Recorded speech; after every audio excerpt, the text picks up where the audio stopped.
Kaua te siin olete elanud juba? 26 aastat. See on minu abikaasa talu.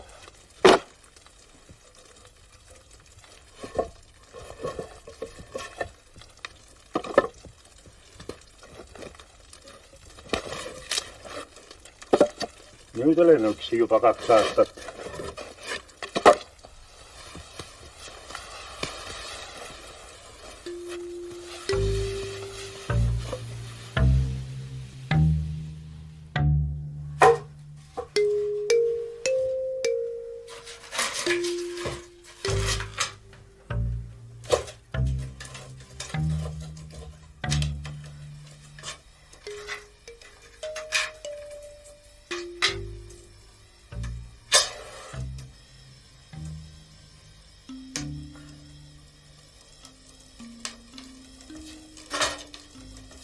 See juhtus 45. aastal, sügisel.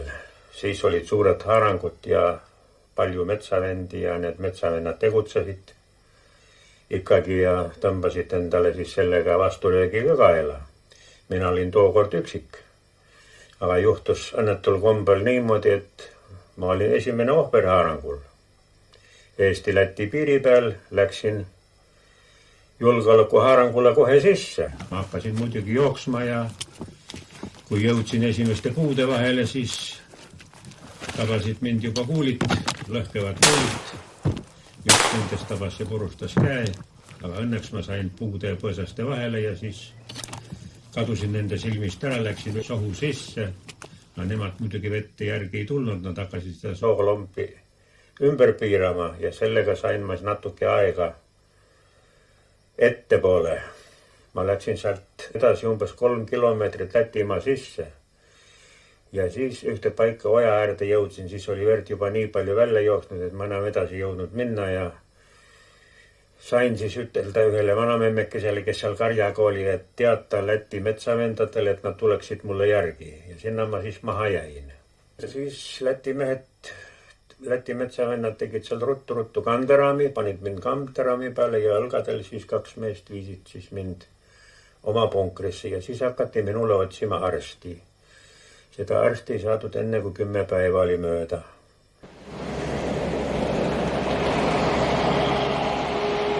See kirik on mitusada aastat vana, ma täpselt ei teagi, kui palju. Ja minu isa oli siin kellameheks 42 aastat. 1907. kuni 49. aastani. Siis ta vallandati julgeoleku nõudel.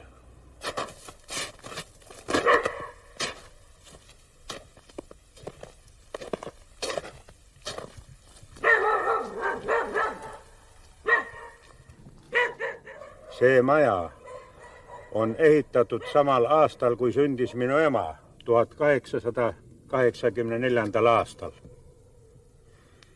Ja siin olen sündinud mina 1922. aastal. No see on siis ait. See mahavarisenud katusega on küün, siis laut. Ja kõik need on siis minu isa kätega ehitatud. Ja sellest ajast saadik, kui minu isa siit ära läks, ei ole siin keegi midagi parandanud. Siin elab praegu üks venelaste perekond. Majas elatakse ja kõrvalhooneid põletatakse. Küünipalgid. Need on küünipalgid ja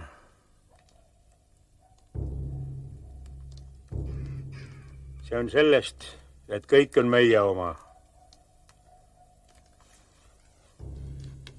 Pole peremeest, pole hoolt.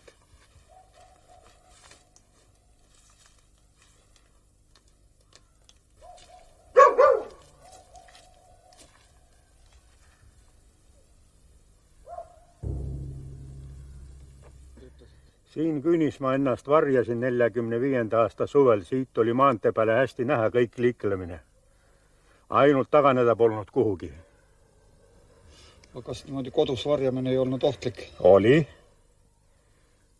Ohtlik muidugi oli. Aga pärast enam ei saanud, siis tuli asuda metsa. Kõik ümbruskonna metsad, rohkem sealpool. Seal on suured metsad Karula suunas. Olite te üksinda või? Alguses üksi, pärast teistega koos ja kõige lõpuks jälle üksi, kuni kinni võeti.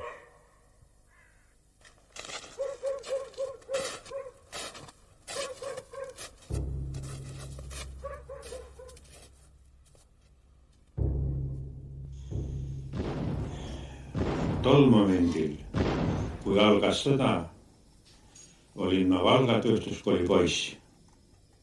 Olin juba Nõukogude kutsealune. Ja 2. juulil tuli mulle käsk, mobilisatsiooni käsk. Aga kui ma nägin, kui alandavalt teisi poisse seal koheldi ja mustas mundris mees nagaani peos kärkis nende rivi ees, siis mul ei olnud kuidagi tahtmist sinna nende teiste hulka sinna rivisse minna. Ja siis tuli niisugune asi, et Saksa lennuk ründas Valga linna. Sõjakomissariaat juba kolis. Ja sõjakomissar ise, ma tundsin teda näo järgi. No jah, ja siis ma nägin, et seltsimees Taralenkol on kiire ja mina ei hakanud teda lihtsalt tülitama. Läksin sealt juurest minema hoopis. Tulin ära metsa, olin 2 päeva metsas ja 6. juulil oli siis juba asutati Harglas omakaitse. Ja ma lugesin ka endale kohustuslikuks nende hulka minna siis. Aga mis selle omakaitse ülesandeks? Omakaitse eesmärgiks oli hoida korda, et mingisugust tapmist ja põletamist ei tuleks, sellepärast et 3. juuli Stalini kõne oli ju niisugune, mis ei andnud kahtepidi enam mõista.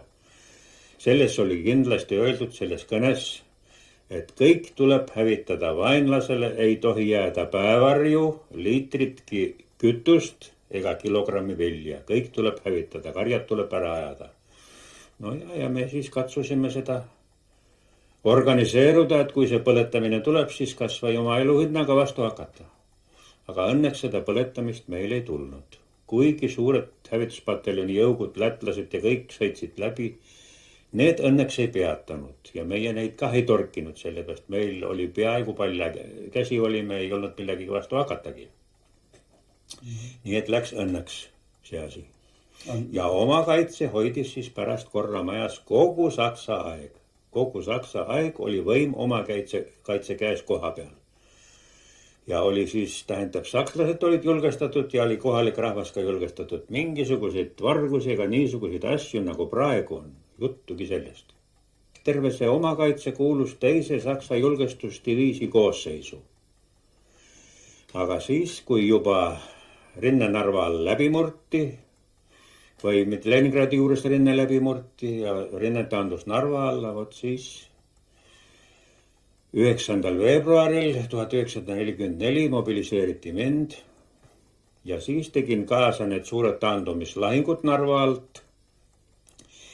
Ja siis saadeti meie raskerelvad sealt Krivasoost enne seda suurt kokkumurdumist. Saadeti siis Tartu alla appi ja Tartu kaitselahingud tegin kõik kaasa. Seni kuni viimaks jäime siis sisse. Viimati olin ma siis major Rebase käsutuses.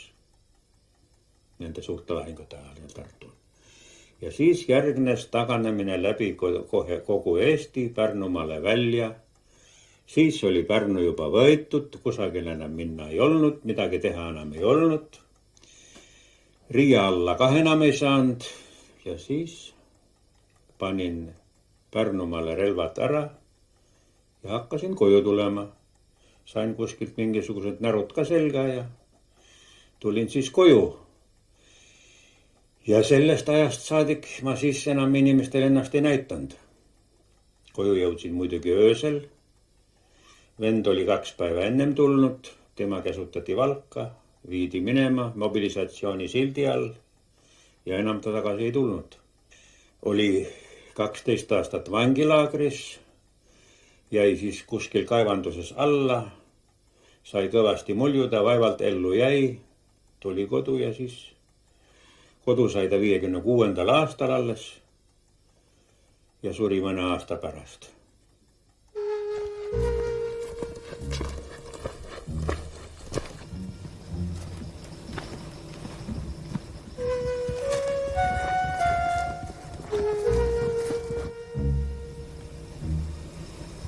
Selle koha pealt käisin läbi, siin oli metsale kõige lähemal.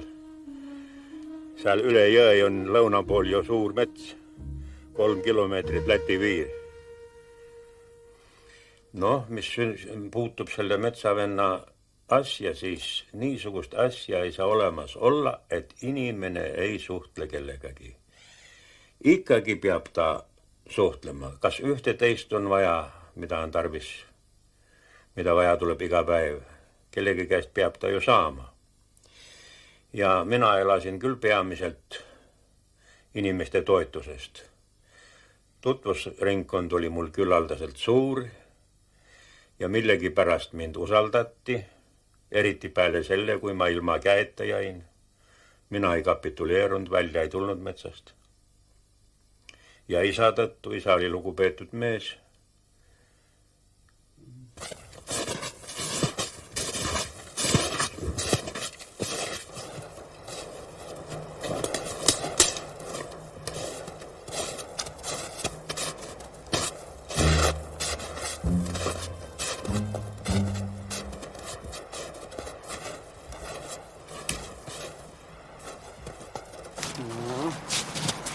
Siin on meil täielik tungel. Ma ei saa praegu isegi aru, mis ja kuis.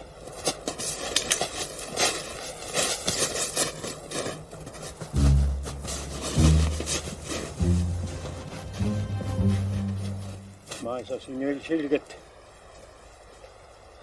selget otsa, mis ja kuis. Aha.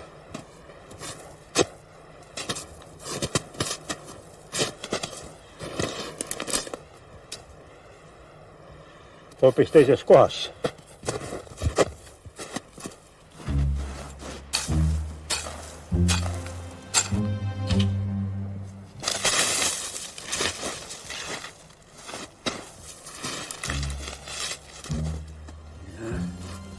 Kes selle nüüd puhtaks teeb?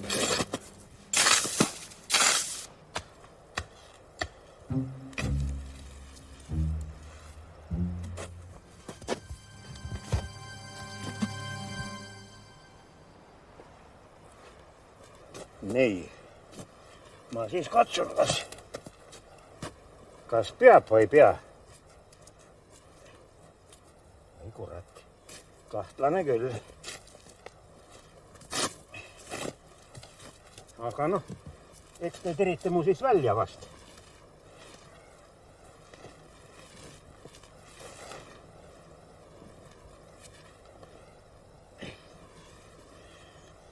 Soo. Nüüd olen ma siis kodus.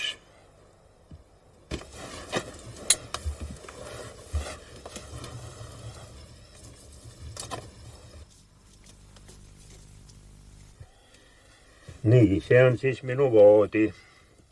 Voodi all olid küttepuud ja kartuli tagavara. See on söögilaud ja kirjutuslaud. See on niimoodi säetud, et kui voodi peal istud, siis saab kirjutada ja saab süüa. Seal seinas olid muidugi relvad, konksu otsas, käe pärast. Üldse oli elamine siin kuiv ja soe, kui kütta sai.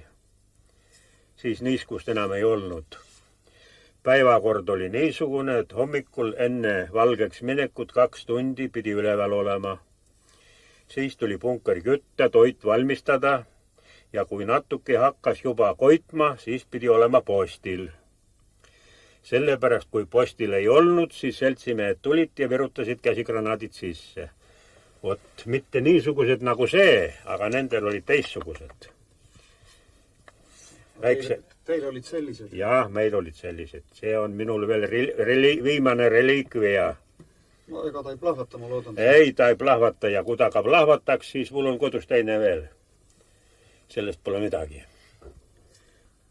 Ja kui keegi tuli, siis muidugi, kui ta tuli üksi, siis käsutasid ta paigale, aga kui oli näha, et mitu tükki tuli, siis tuli peale teist võimalust ei olnud. Ellu jääb see, kes on kiirem. No aga kui nad olid tõesti ka ainult jahimehed? Noh, jahimehed siis tuli ta kinni võtta, muud midagi. Ja siis tuli hoida teda õhtuni, et ööaega oleks evakueerida endal. Muidugi teine viis oli ka lüüa maha ja olla rahul. Aga see oli niisugune asi, et see oleks meile jälle teatud määral tagasi tulnud. Seda me uskuda ei saanud, et jahimees tuleb juurde ja on siis nii hea mees, et läheb minema ja kellelegi sõna ei lausu. Selliseid jahimehi Nõukogude Liidus ei ole. Punkrit ei tohi keegi teada. Ei metskonnaametnikud, ei naine, ei ema, mitte keegi. Ei neised metsavennad, kes siin ei ela. Kes seal elab, ainult need võivad teada. Ja need peavad olema ka niisugused, et talvel mingisugust liikumist ei ole. Talvel ainult elati ja kuulati, mis ümbruskonnas sünnib.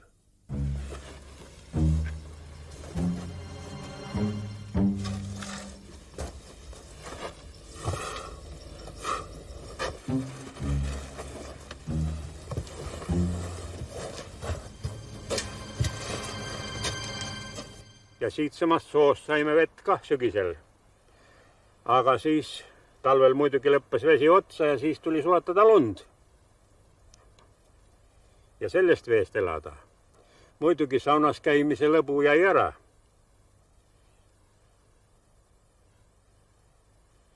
Ja ega täit selga ei tule, kui sa inimestega ei suhtle. Ainult inimesed on, kes levitavad täisid. Ja siit pidime kevada ära minema. Sellepärast mehel ütles närv üles ja läks minema ja mina ei saanud siis siin enam elada. Üksi ei tohtinud enam siia jääda. Niimoodi oli asi.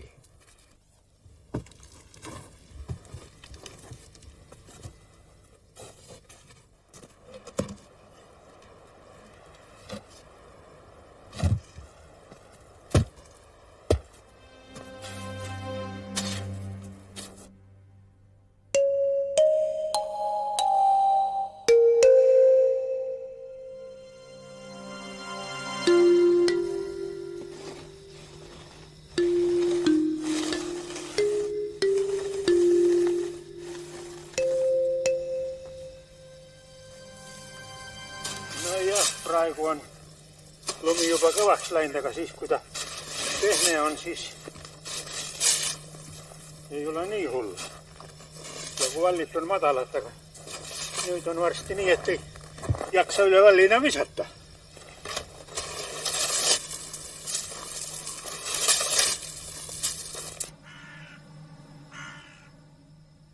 Kui vähem lund, siis on jahimeestel kergem käia. Aga kui palju lund on, siis nad vasivad ära. Aga muidugi väljapääs on muidugi raskem, siis ennem ei olnud sellest lugu. 3 päeva pidi ikka ootama seni, kui hobusemehed sõitsid kõik teed lahti, jäljeti järgi tegid, siis võis välja ka tulla. Muidugi jäljed tuli ära varjata. Kuidas see käis? Kuidas see käis? No lihtsalt niimoodi, et jäljed tuli täis panna lund ja siis luuaga veel siledaks lüüa ja kühvliga siis lumi võtta, visata vastu taivast, et see langeb siis ülevalt alla ja katab siis need viimased triibud ära.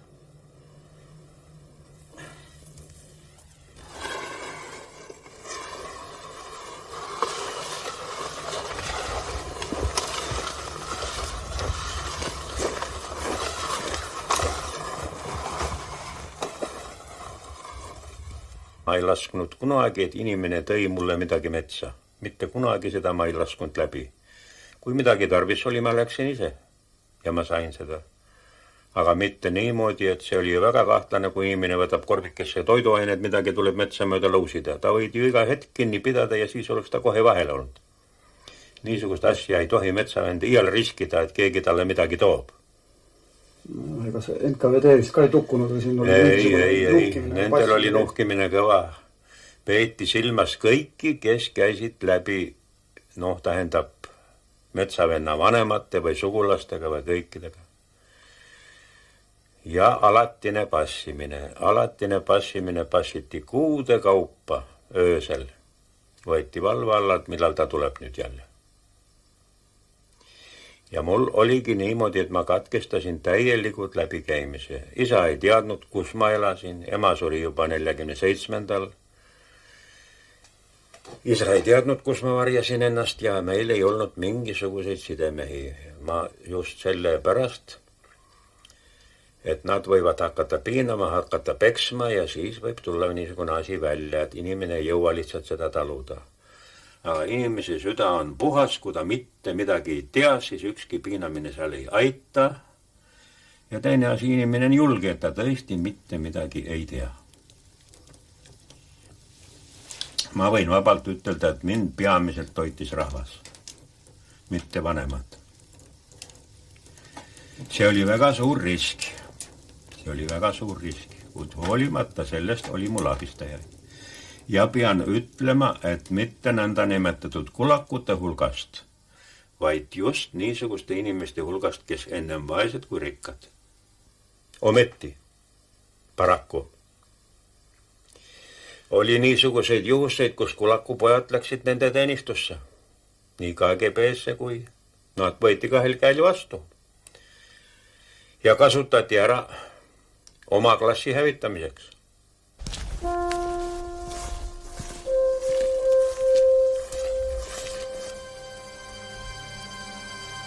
Peale seda siis oli see üks koht, kus toetati metsavendi. Muidugi mitte kõiki, vaid keda teati, kes siin lähemal olid ja keda võis usaldada. Suuremaid metsavendade kampu siin pole olnud. Tänu sellele jäi rahvas ka puutumata, Siberi tee käimata. Siit majast võetigi kinni metsavend Kalju Kaldmaa märtsis 1952 ja hiljem siis langesin juba mina Lätimaal teises kohas.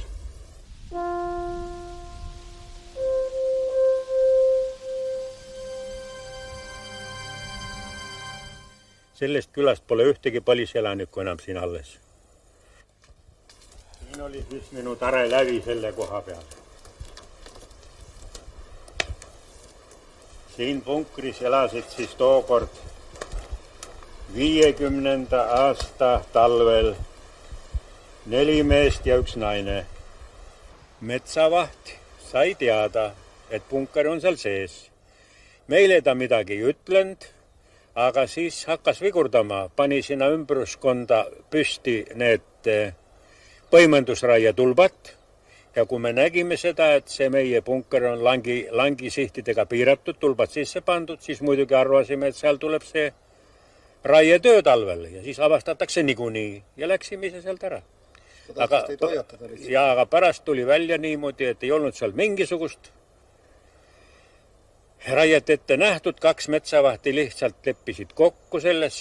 Ühele oli see punker majale liiga ligidal ja teisel metsavahil oli jälle niimoodi, et tema vahtkonna piiri peal. Ja ohriks toodi siis mind sel kombel, viisakalt hoiatades, et kullamees, mine ära. Ja ma tulin ära sealt, siis midagi polnud parata. Varastasin öösel hobuse. Hobusega vedasin uude kohta materjalide äärest. Oli seal propse välja kooritud, riita pandud, valmis punkermaterjal. Ja siis viisin hobuse hommikul aegsasti tagasi. Ja peremees siis ei saanudki teada, et tema hobune on niisuguses aktsioonis osalenud. Muidugi ma üksi seda teinud. Mul oli ka keegi abiks. Muidu poleks ma jõudnud sinna sisse kaevata oma ühe käega. 15 kilomeetrit kaugel oli Tellise tehas. Sealt tõin siis tuli uued kivid. Punkri jaoks 35 kivi. Rohkem ei saanud ma selga võtta kui 4 tükki. See oli tervelt 16 kilo. Nii et mulle andis mitu ööd neid kanda.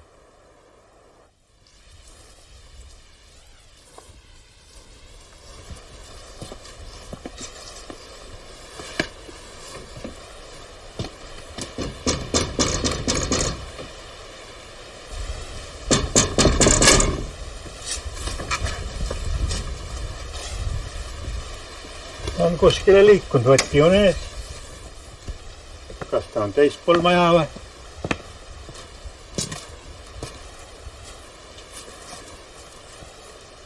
No kas tere vai?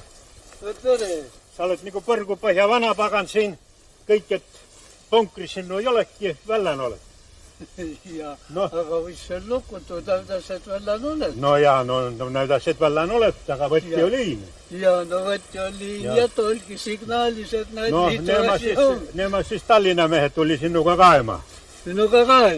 Ja. Oi kullake, no ma olen väika narusel raival Ega toi tähenda midagi. Nagu olla saab. Ega tuo ei tähenda midagi, miis on endine. Ja, mis on endine, Ja. kosta endine on aastaid on nii palju, näid on muutunud palju. Ja, no läheme no siis toomanu. Näeme, kas toomanu või seal balkoni peal või kus? Ma panen siia aeda trepi peale ära. Pane villu. Jah, sildi jah.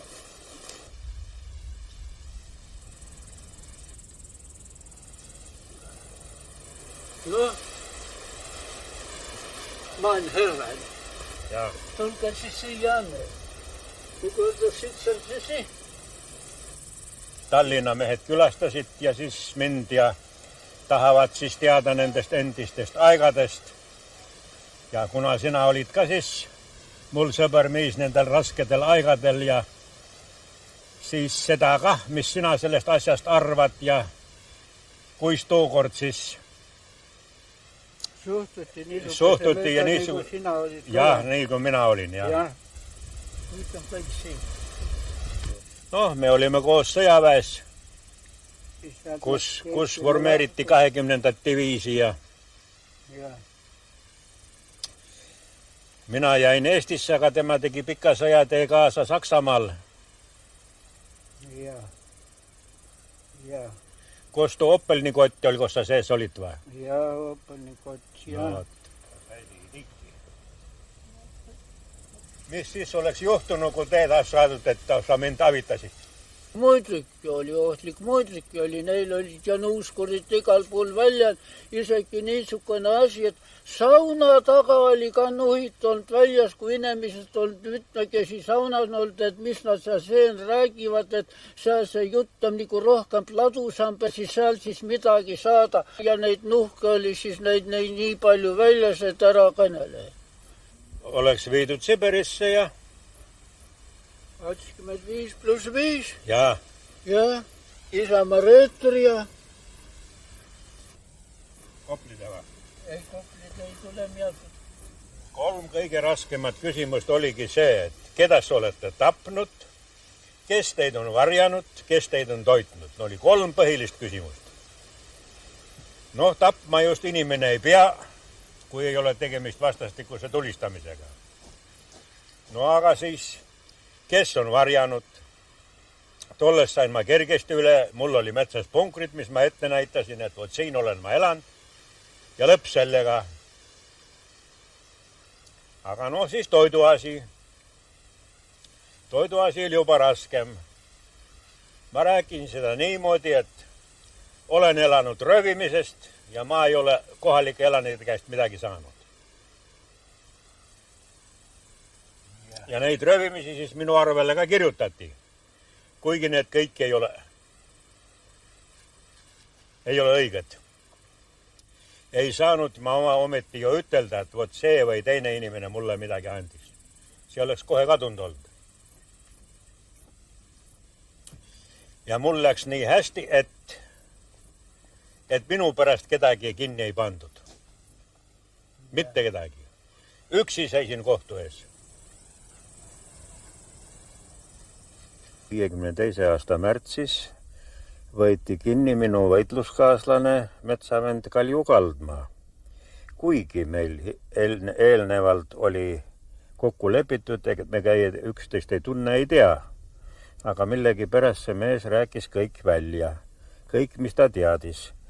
Teadis ta üpris vähe, kuid sellest oli julgeolekule küllalt. Ta teadis nimelt seda, et ma käin Lätimaale ühte tallu, kus on palju tütreid.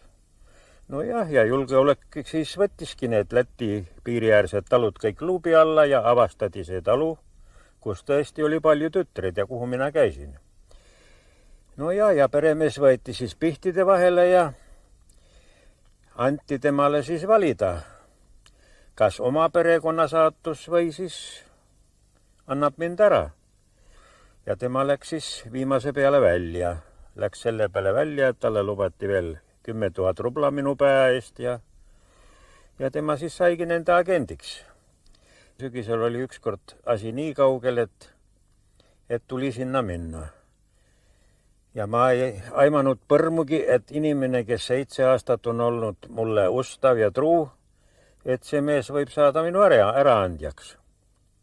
Ilm oli selge ja karge ja ma siis läksin tema poole.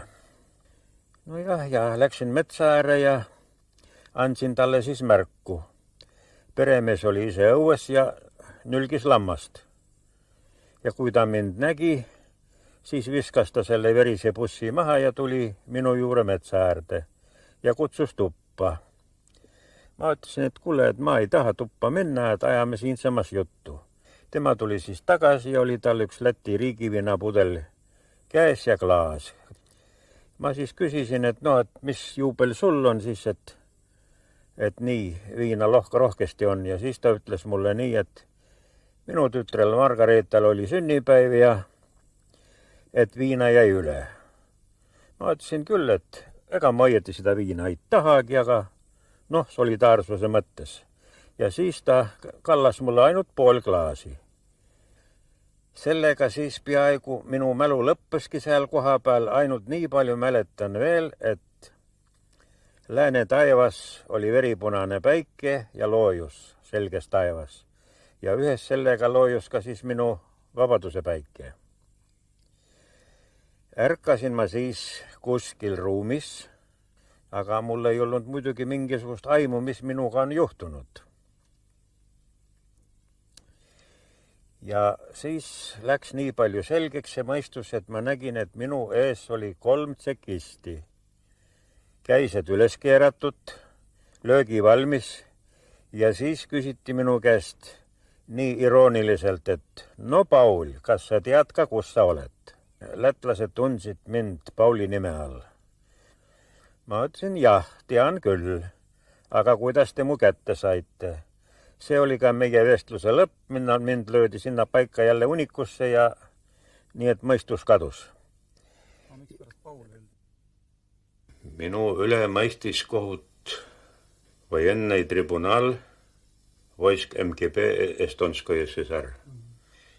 Sõjatribunali esimees oli Šur Tallinnast, justiitspolkovnik. See mees oli elukutseline metsavendade kohtupidaja.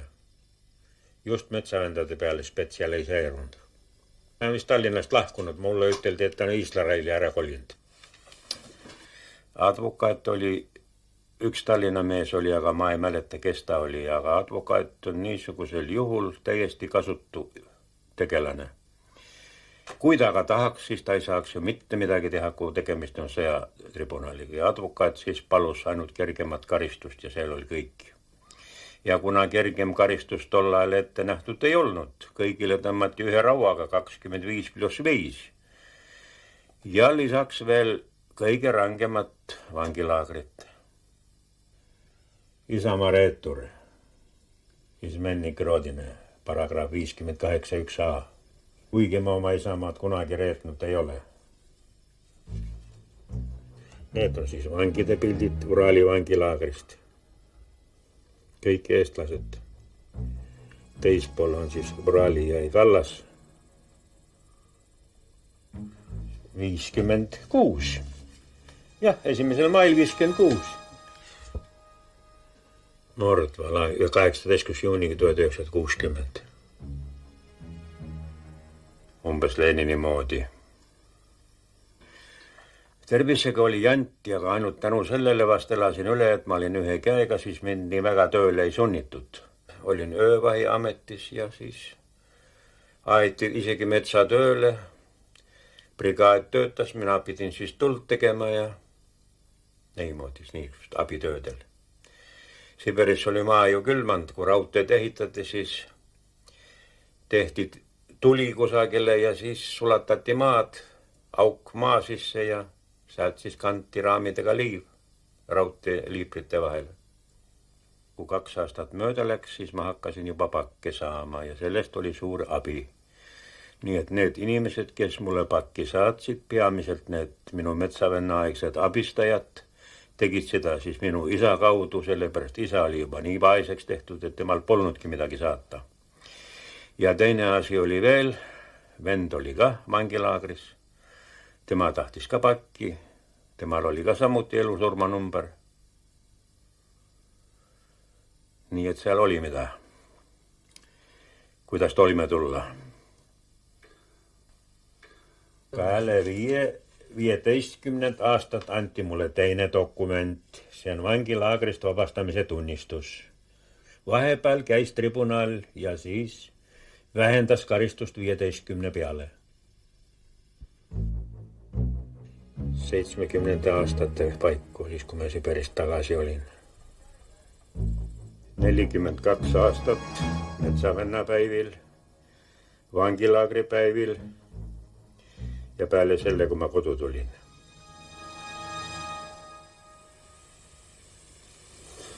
Jaa. Metsavendade üldarvud. Üldarv on julgeoleku andmed midagi üle 6000, 6700 või midagi, nii umbes nii. Seal on kõik siis, kes oma tapetu ja likvideeritu ja egate kanti. Egate kanti, jah. Palju elus praegu võiks olla? Elus ei ole vast, ei tea, kogu Eesti peale vast mõnikümmend. Aga ega mul mingisugust sidet nendega ju siis ei olnud, kui metsavenna aeg oli. Ja tänu Jumalale, et ei olnud sellepärast, et kõik need suured organisatsioonid, mis olid loodud ja tehtud ja kõik need läksid ja väga haledalt. Kus need suuremad organisatsioonid olid Põlva kandid? Ei ole Põhja-Eesti just. Põhja-Eesti. Seal jah, pandi väga palju rõhku tulla organiseerimise peale, aga tulemus oli väga kurva. Siin meil Võrumaalis oli rohkem tegudemehe. Ja väikse salgaga tegutseja. Jaa. No jaa. Kui vaja, siis tõmmati mitu salka kokku ja oli paarkümmend meest käin ja tollest oli küll. Eriti ränga sissekukkumise oli va Lätimaal. Oot meie meestega Lätimaal või lätlastel? Ei, lätlastel endil ka. Noil peeti mingisugused mõtsadmeeste kokkutulekuid ja tehti nüüd nimekirju ja organisatsioone ja Nohi oli see. Nohi oli siseni ja siis läks kõik. Siis läks kõik.